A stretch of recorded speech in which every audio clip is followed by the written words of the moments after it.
Good morning friend, मैं Alka Kushwaha career plus YouTube channel में आपका स्वागत है।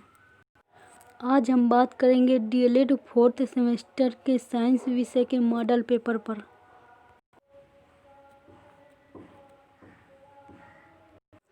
दोस्तों, यहाँ से हमारे वस्तुनिष्ठ प्रश्न स्टार हैं। पहला क्वेश्चन, विद्युत धारा का मात्रक है, तो विद्युत धारा का मात्रक कौन सा होता है? एम्पियर। अब यहाँ पर ये भी तो पूछ सकता है कि विद्युत धारा क्या होता है, तो विद्युत धारा क्या होता है? आवेश प्रवाह की दर को विद्युत धारा कहते हैं। अब यहाँ पर विद्युत धारा का सूत्र क्या होता है? तो विद्युत धारा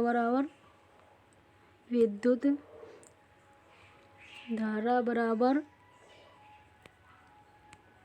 आवेश बटे समय। अब विद्युत धारा होती कितने प्रकार की है? एक विद्युत धारा दो प्रकार की होती है, एक दिष्ट धारा, एक प्रत्यावर्ती धारा। अगला क्वेश्चन, हेमेटाइट किसका अयस्क है? तो हेमेटाइट लोहा का अयस्क है और इसका सूत्र क्या होता है? Fe2O3। दोस्तों, अगले क्वेश्चन पर बात करेंगे, मिश्र धातु है, तो मिश्र धातु कौन सी है? तो मिश्र धातु पीतल होगा। अब मिश्र धातु होता क्या है? दो या दो से अधिक धात्विक तत्वों के आंशिक या पूर्ण ठोस विलयन को मिश्र धातु कहते हैं। इसका एग्जाम्पल क्या होगा? जैसे कांसा हो गया, टांका हो गया और ये पीतल। दोस्तों, अगला क्वेश्चन है, भारत में एनीमिया का कारण बताइए। तो यहाँ पे क्या हो जाएगा? भारत में एनीमिया का कारण ये गरीबी, अज्ञानता, गंदा रहन सहन, ये हमारे सभी हो जाएंगे। यहाँ पर देखा जाए तो सबसे बड़ा कारण क्या है? हमारे शरीर में आयरन की कमी हो जाना। दोस्तों, अगले क्वेश्चन पर बात करेंगे, उत्परिवर्तन का कारण है, तो उत्परिवर्तन का कारण क्या होगा? जीन परिवर्तन। अब यहाँ पर उत्परिवर्तन की खोज किसने की थी? तो उत्परिवर्तन की खोज डॉक्टर मार्शल हैविज ने की थी। अब उत्परिवर्तन होता क्या है? जब किसी जीन के डीएनए में कोई स्थायी परिवर्तन होता है तो उसे उत्परिवर्तन कहते हैं। दोस्तों, यहाँ पर वस्तुनिष्ठ हमारे 5 नंबर के क्वेश्चन हो गए।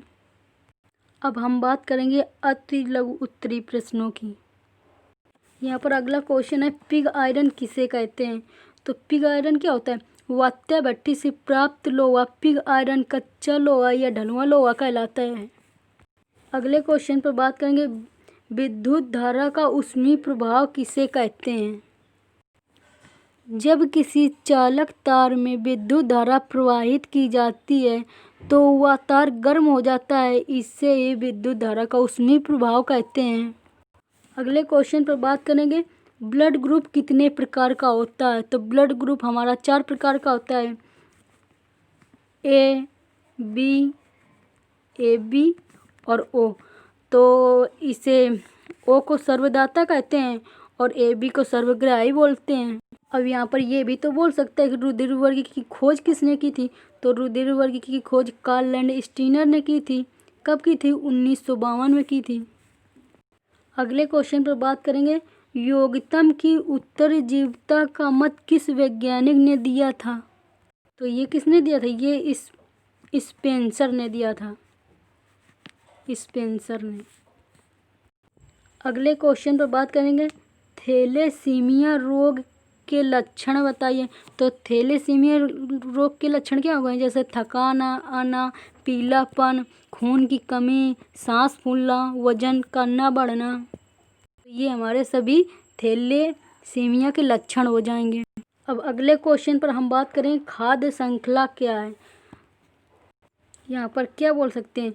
जीवों की वह श्रृंखला जो भोजन के आधार पर एक दूसरे से संबंधित हो, वहाँ पर खाद्य श्रृंखला या फूड चेन होता है। खाद्य श्रृंखला में 10% ऊर्जा आगे बढ़ती रहती है, जबकि 90% ऊर्जा विलुप्त हो जाती है। खाद्य श्रृंखला को हम 10% का नियम भी बोलते हैं। अब यहाँ से हमारे अति लघु उत्तरीय प्रश्न कंप्लीट होते हैं, जो कि 6 नंबर के हैं। अब हम बात करेंगे लघु उत्तरीय प्रश्नों पर। तो अगला क्वेश्चन है, धातु तथा अधातु में अंतर लिखिए। तो यहाँ पर धातु अधातु में अंतर क्या हो जाएगा? धातुओं का ऑक्साइड क्षारीय होता है, अधातुओं का ऑक्साइड अम्लीय होता है। धातुओं के क्वथनांक एवं गलनांक उच्च होते हैं, अधातुओं के क्वथनांक एवं गलनांक निम्न होते हैं। सभी धातुएं पारदर्शी हैं। यहाँ पर सभी धातुएं अपारदर्शी हैं और अधातुएं क्या हैं? पारदर्शी, अपारदर्शी तथा पारभासी होती हैं। धातुएं विद्युत तथा ऊष्मा की सुचालक होती हैं, अधातुएं ऊष्मा तथा विद्युत की कुचालक होती हैं। और यहाँ पर ही हमारा ये सुचालक होती हैं, तो यहाँ पर अपवाद क्या होगा? फाइड होगा। धातुएं आघात वर्धनी तथा तन्य होती हैं और अधातुएं भंगुर होती हैं। अगले क्वेश्चन पर बात करेंगे, चुंबक के गुण एवं उपयोग लिखिए। यहाँ पर चुंबक के गुण क्या हो जाएगा? चुंबक लोहे को अपनी ओर आकर्षित करता है, इस गुण को चुंबकत्व कहते हैं। चुंबक को क्षैतिज तल में स्वतंत्र पूर्वक लटकाने पर उसका एक ध्रुव सदैव उत्तर दिशा में तथा दूसरा ध्रुव सदैव दक्षिण ध्रुव में ठहरता है। अब चुंबक के उपयोग क्या हो गए? एक उपयोग ये भी हो सकता है, जैसे लाउड स्पीकर में यूज होता है इसका, और चुंबकीय पृथक्करण में चुंबक का यूज होता है।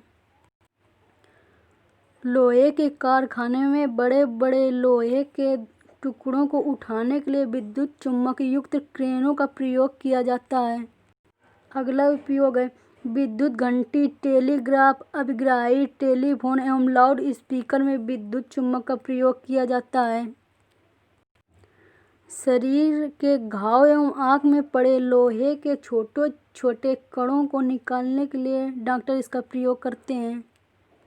विद्युत मोटर में इसका प्रयोग होता है। अगला क्वेश्चन है, प्राथमिक उपचार के लिए कौन कौन सी आवश्यक बातें जरूरी हैं? यहाँ पर ध्यान योग्य बातें कौन कौन सी की? यह सुनिश्चित करें कि आपके घर के पास में कोई प्राथमिक उपचार की व्यवस्था है। दूसरा हो जाएगा, अपने प्राथमिक चिकित्सा उपकरणों, दवाइयों और अन्य चीज़ों को बच्चों से दूर रखें। किसी पीड़िता की मदद से पहले खुद को सुरक्षित बना लें।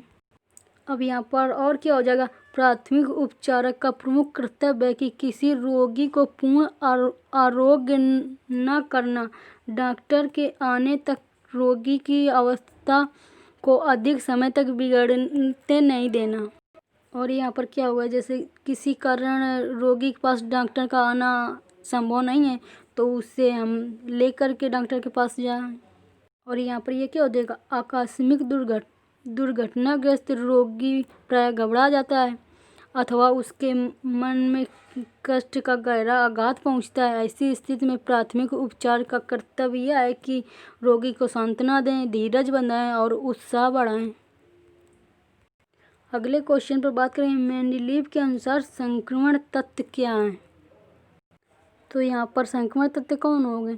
चौथे, पांचवें, छठवें आवर्त में जो तत्व हैं उन्हें ही संक्रमण तत्व कहते हैं। अगर इनमें बात करें इनकी विशेषताओं की, ये जो तत्व हैं विभिन्न संयोजकता दर्शाते हैं। नंबर 2, उत्प्रेरक का गुण होता है इनमें, चुंबकीय गुण दर्शाते हैं। अगले क्वेश्चन पर बात करेंगे, विद्युत बल्ब का नामांकित चित्र बनाइए। तो यहाँ पर विद्युत बल्ब का ये हो गया, यहाँ पे ये टाँका लगा होता है, यहाँ पे पिन हो गया, और इसके बाद में ये पीतल की टोपी हो गई, और ये कांच का छड़, ये, और ये मोटा सुचालक तार, ये, और ये कांच का बल्ब हो गया। ये यहाँ पे ये फिलामेंट होता है, फिलामेंट तंतु। अगले क्वेश्चन पर बात करेंगे, एड्स रोग के लक्षण स्पष्ट कीजिए। अब यहाँ पर एड्स का संक्षिप्तकरण क्या होगा? Acquired immunodeficiency syndrome. एड्स सर्वप्रथम 1981 में कैलिफोर्निया के एक समलिंगी पुरुष में मिला था। इसके लक्षण क्या क्या होते हैं?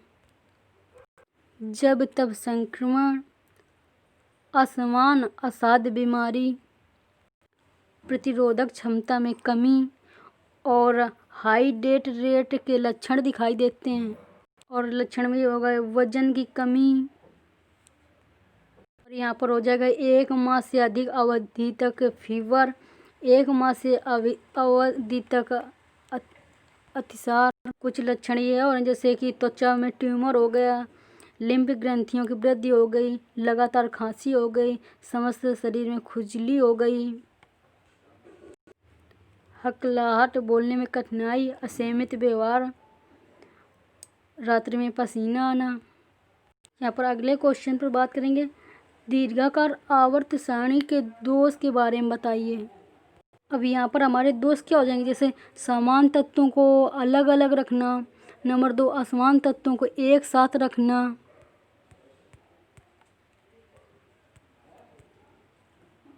यहाँ पर हम ये भी लिख सकते हैं जैसे कि लेंथेनाइट और एक्टेनाइट श्रेणी को अलग स्थान देना। इस टाइप से आप कई दोष लिख सकते हैं। यहाँ पर जैसे हो गया हाइड्रोजन का स्थान, यहाँ पर असमान तत्वों को एक साथ रखना, समान तत्वों को अलग अलग रखना, दुर्लभ मृदा तत्वों का स्थान, समस्थानिक का स्थान, यहाँ पर अधिक परमाणु द्रव्यमान वाले तत्वों को कम परमाणु द्रव्यमान वाले तत्वों के पहले रखना। तो ये सभी हमारे दोष हो जाएंगे। दोस्तों, पेपर के लिए अग्रिम शुभकामनाएं। हमारा आप लोगों से एक क्वेश्चन है, मानव में पाए जाने वाले किन्हीं 2 अवशेषीय अंगों को बताइए। प्लीज़ इसे कमेंट सेक्शन में कमेंट करके ज़रूर बताएं। वीडियो को लाइक करें और चैनल को सब्सक्राइब करें।